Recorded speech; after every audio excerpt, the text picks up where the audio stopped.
はい、皆さん、ようこそいらっしゃいました。心のサプリ、キモトークです。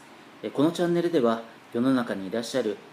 苦しんでいる方、心に悩みを抱えている方、孤独に苛まれている方、そうした方々の心に届くことを祈って、さまざまなメッセージを発信していきたいと思っております。今日はですね、愛する人を失って苦しんでいるあなたにメッセージを送らせていただきたいと思います。愛する人を失って今悲しんでいる方、涙を流しているあなた、非常に苦しい体験をされてますね。よくわかります。おそらくですね、こんな苦しみが世の中にあるなんてことを想像だにしてなかったんじゃないですか。今年は令和元年ですけれども、私も実は12年前に妻を失ってるんですね。その時私は深い深い絶望の底におりました。ですからこの愛する人と別れるということがどれだけ悲しいか苦しいか、そうしたことは私もよく分かっています。全く世の中がですね、色を失うというか、白黒映画の世界に迷い込んだような、そんなような体験を私したこともあります。でまたですね、私は家の中のものに一切触れなくなっちゃったんですね、妻が亡くなった後。例えば家の中にはですね、その彼女が生前触っていたコップであるとかスリッパであるとか、そういったものが部屋の中にありますとね、その位置を動かしてしまうと何か彼女の面影が一つ消えてしまうような気がして、なんかお家のものに一切触れなくなっちゃったんですね。トイレットペーパーなんかも、これはあの子が最後に交換したトイレットペーパーなんて思ってね、もったいなくて使えないからってそれ外して新しいトイレットペーパーをセットしたりなんかして、もう一時が万事そんな感じでしたから、次第に心が壊れていってしまった、そうした経験もあります。愛する人を失うとですね、まず絶望感がやってきますね。もう愛する人ともう再び出会うことがないんだっていう絶望感、喪失感、またそれに加えてこれから私はどうやって生きていったらいいんだろうかという、そういう不安、それからあの人が生きているうちにこんなことをしてあげればよかったとか、あんなことをしてあげればよかったとか、またあんなこと言わなければよかった、こんなことしなければよかったとか、あの時こうしていれば少しは結果が変わったのかなとかね、そういったさまざまな後悔というものも去来したりするんですよ。ただこうした後悔というのはですね、これはあなたの愛情が深い証拠なんですね。愛情が深ければ深いほど悲しみというのが深く深くなっていく、であるからこそそういった後悔の念というのが生まれてくるんです。ですから試しにそうですね、こんなことをしてあげればよかったとか、あんなことしなければよかったというあなたの心の中にある後悔をね、10個リストアップしてみてください。1番から10番までね。1番から10番までリストアップしたら、じゃあ仮にそれがなかったとしましょうね。その10個の後悔というものが最初から存在しなかったと仮定しましょう。でもね、あなたはきっとどこからか11個目の後悔を探してくるんですよ。そういうもんなんですよね。相手のことを思えば思うほどやはり自分の至らないところというのを発見してしまう。でもね、やっぱり人間、人としてですね、なんて言うんでしょうね、気の置けない関係でね一緒に生活をしておったら、時に喧嘩することだってあるだろうしね、言い争いすることでもあるでしょう。まさかね、永遠の別れなんてものはそんなに急に来るなんて思ってないもんね。そうした後悔というものは深く深く心に残りますけれどもね、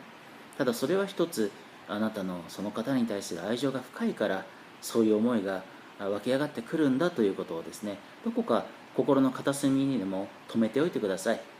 ね、相手に対する愛情がなかったらね、そもそもそんな後悔なんか起こってないですから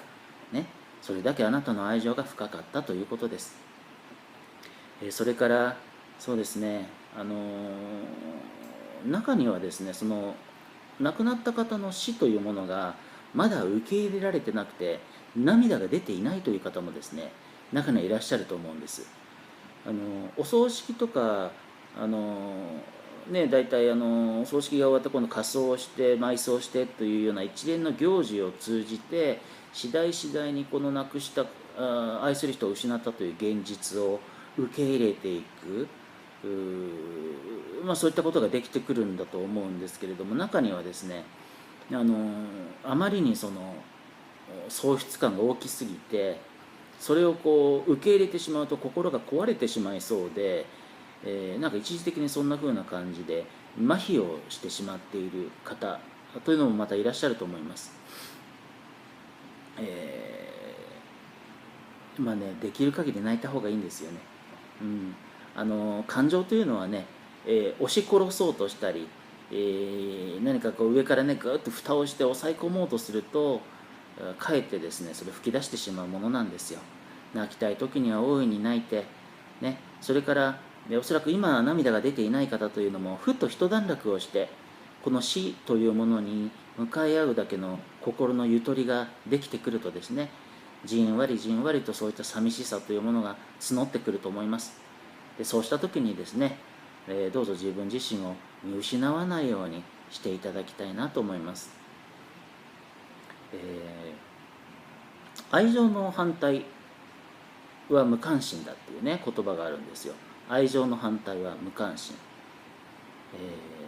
愛情の反対は憎しみじゃないんですね。憎しみと愛情っていうのはね、共にある種の執着心ですから非常にね構造上に似通ったところがあるんですよ、だから別れ話のもつれで刺しちゃったとかね、地上のもつれでなんてことありますでしょ、恋人がいつの間にかストーカーに変わっちゃったりとかね、これは愛というものが相手に対する非常に強い執着、そうしたものがあるから、憎しみにしろ愛情にしろその存在その人の存在というのが自分の心の中にですね、非常に存在感を放っているからこそこういう反応というのが出てくるわけで、だから怒りとね愛情って意外と近いところがあるのね、で無関心になっちゃうとね、これ一番遠いんですよ。愛情って一番遠いところの感情ね、いてもいなくてもいいやってね、気になんない、自分の人生においてその人が何ら存在感がない、だから愛情の反対っていうのは無関心なんですよね、ですからこう大事な人を失った時にですね心がどうかならないなんてことはこれはないんですよ、必ずこういう悲しい思いをすることがある。でもですね、そこでくよくよくよくよとしてしまっていると旅立ってしまった方がまたあなたのことを心配してしまうことにもなるから、だから安心してその方があなたのことを見守れるように、どこかで、立ち直る兆しというものがねあなたに見えてくればいいなというふうに思ってます。そうは言ってもね、今はですねあなたは暗い暗いトンネルの中を歩いておられるから、いつこのトンネルから出られるのかどうかもわからないような心境にいると思いますけど、でもねその愛する人を失った暗い暗いトンネルというのはね今まで何千人何万人また何億人という人がね通ってきたトンネルなんですよ、だって、人間いつか死ぬものね。あなただって永遠には生きられないでしょう、生きているということは誰かの死を経験するということなんですよ、でたった一つね言えることはね、あなたがそれだけ相手のことを愛していたんだとしたら相手もねきっとあなたのことを本当に大事な方だと思っていたはずね、だからもしこれ逆だったらどうでしょうかね。亡くなったのがあなたの方でね、それでその亡くなった方というのが今生きていてね逆にあなたの死を見送っていたとしましょう。そうしたらねその相手の方も今のあなたと同じように深く深く苦しんでいたと思うんですよね、だからどっちかがこう見送る役っていうのをしないといけないのね。であなたはその辛い役を引き受けたわけですよね。貧乏くじ引いたわけですよ。でもあなたがその辛い役をね引き受けてあげたからこそその方はねあなたを失うというこの苦しみを体験せずに終わったの。あなたがその辛さを引き受けたからこそ、その方はこの苦しみを知らずに、旅立つことができたんですよ。ね。だから残された方はね、苦しいかもしれないけれども、旅立っていった方がね、安心してあなたのことを見守れるように、これからね、なんとか立ち直っていただきたいなと思うんです。で、中にはね、なんか美味しいもんでも食べて気分転換したらとかね、なんか趣味でも持ってとか、仕事を忙しくしてとか、そういうふうな感じのね、アドバイスをされる方もいると思うけどね、苦しみのどん底にいたりとかして、中にはね、相手の存在が心の中で大きすぎちゃってね、後を追っかけて生きたいような気持ちに駆られている人、ね、もう生きていてもしょうがないやなんていう気持ちに苛まれちゃってる人もね、中にはいらっしゃると思う。でそういう人はね、食欲なんてないよね。だって別に生きながらいたいなんて思ってないんだもんね。できれば早く後を追ってね、一緒に向こうで合流できたらみたいなことも考えたりするでしょうね。そんな人にね、ご飯食べないとね、体おかしくなるよなんて言ったって、そもそも生きようなんて思ってないわけだからね。そもそものだって食事をする動機がないもんね。食欲もないしね。仕事だってね、別に生きるためにするのが仕事だからね。仕事する気だって起きない時だってあるもんね。でこういうね、辛く苦しい時は、一人になる時間も大事ね。周りの方がね、いろいろとあなたのことを気遣って優しい言葉をかけてくれると思うけどね、そんなもん何の慰めにもなんないもんね。だって愛しいあの人は生き返らないわけだもんね。で自分がそんなどん底の苦しみの中にいてもさ、そうやって優しい言葉かけてくれる人は善意で言ってるのが分かるからね、無限にもできないでしょう。無理やり作り笑いとか作って答えるわけでしょ。ありがとうとか大丈夫よとか言ってね。大丈夫なわけないもんね。苦しいもんね。死っていうのはね、そういった感じで、不可逆的な別れというかね、もう取り返しがつかないことだからね、これはね乗り越えていくしかないんですよ。で私自身がそうだったように、これは毎日一日一日薄紙を剥がすようにね、悲しみというのがだんだん薄れていくんですよ。時間薬なんていう言葉があるけど、時間の経過によって次第にそういった悲しみというのが薄れていくこともあります。でね、決してね相手のことをね後追いして、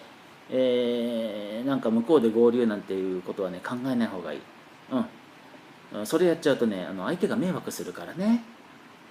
だって相手が困っちゃうよ。だって自分が死んじゃったからなんかね、この人にこんな絶望感を味わわせてしまったなんて思って、多分その人すごく自分のこと責めちゃうと思うしね。そういう罰の悪い思いをね愛する人にさせちゃダメね。だからね、今こうやって旅立ってしまった自分の愛する人、その人が我々神道の世界ではそうした方を御霊様って呼んだりしますけどね、この御霊様が安心して御霊様になれるように、手を合わせてあげたりね。亡くなってしまったからって、それでもう永遠の別れってわけじゃないのよ実はね。そういった亡くなった方にしてあげられることだってあるしね、祈ってあげること、時々思い出してあげること、またその方の分も一生懸命この人生というのを生きてね。で、これはすごくスピリチュアルなアドバイスになりますけれども、あなたもいずれ死ぬから、私もいずれ死ぬし、いつかね向こうで巡り合えますから、またね、いつか必ず向こうで会えますから、その時にあなたがね、あなたがいない間に私はこんな勉強したよ、人生でねこんな経験したよ、こんな人と出会ったよ、こんな体験をしたよ、あなたを失ったのはつらかったけど私こうやって乗り切ったよとかね、そういうね土産話がその時にその方にしてあげれるような人生を送ってあげることが一番ねその方を安心させてあげられることだと思うんですよね。だからね、くよくよずっと泣いて過ごすのも人生ね。でもそうすると向こうで合流した時にね、何僕よりもっと長く生きたのにずっと泣いて終わったのって、そんな風に相手がびっくりしちゃいますからね。たくさんたくさん思い出話をしてあげられるように、どうぞ充実した人生が送られるようにね、そんなサポートがね私にできるといいんだけれども、こうした形で動画で時々メッセージを送らせていただきたいと思います。まあね、今この苦しみの真っ只中にいるあなたにはね、このトンネルの出口がどこにあるのか見えないと思うけどね、必ずこれ出口ありますから、出口のないトンネルっていうのはねないんですよ。私もね、時間かかったけど出られたから、で、周りのねご家族とかお友達とかね、そういった方に逆にこう相談しづらいことってあるでしょ。心配かけたくないとか、そういったいろんな理由があると思うんですけどね。でなんかこう悩みを打ち明ける時って、ある種の他者性があることによって助かることって結構あると思うんですよ。なんかこう縁もゆかりもない人だからこそね、なんかこう忌憚なく自分の苦しみや悲しみが吐き出せたりっていうこともあるから、だからもし何かこう自分はこういうふうな形でこういった方を亡くしてこういう苦しみがありますとか、こんな形で、辛い思いをしてます、悲しい思いをしてます、これはもう死別にかかわらずね、いろんな悩みを抱えている方、苦しみを抱えている方、そうした方がいたらですね、どんどんコメントに、メッセージ残していってください。そうしたらですね、できる限りそうした方の実情に向けて、何かそういった方の心に届くようなメッセージをね、今後も発信させていただきたいというふうに思っていますので、どうぞこのチャンネル登録と高評価よろしくお願いします。それからコメントの方にね、いろいろと自分の体験したいろいろな貴重な体験などもどしどしご応募いただければ、それは私にもすごく勉強になるし、また同じような体験をされている方の励みになると思いますから、そうした形で、心の傷ついている方、悲しんでいる方が癒されるようなチャンネルを皆さんと協力して今後作っていきたいなというふうに思っています。今日はですね、そうした形で、愛する人を失った方に対するメッセージを発信させていただきましたね。